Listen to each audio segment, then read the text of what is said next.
Bonjour et bienvenue sur Histoire et Portrait, encore de la grosse propagande. J'ai vécu plusieurs années dans des ex-colonies britanniques, Malaisie, Émirats arabes unis, et françaises, Sénégal, Côte d'Ivoire, c'est faux.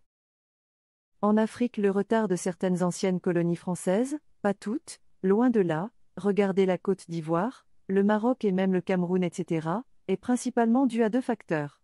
Le différentiel de natalité.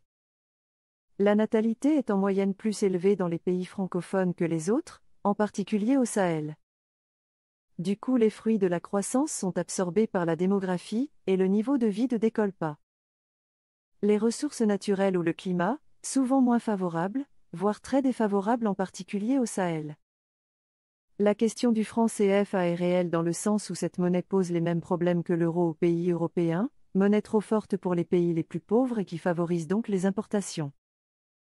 Mais monnaie stable et échangeable, sans passer par le dollar ou l'euro. La France n'en a jamais tiré aucun avantage financier et plus aucun avantage politique, au contraire, c'est de la désinformation de bas étage. La France-Afrique a disparu depuis bien longtemps, précisément à l'occasion du fameux discours de la Baule de François Mitterrand en 1990, 34 ans, et l'injonction d'adopter des réformes démocratiques qui va provoquer une désaffiliation des élites africaines et, avec des nuances, un bouleversement politique en notre défaveur.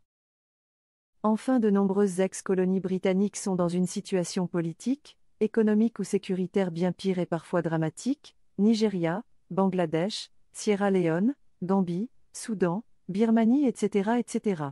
Maintenant vous pouvez toujours vous amuser à comparer le Mali, la Guinée ou la Mauritanie avec l'Australie, les États-Unis ou le Canada.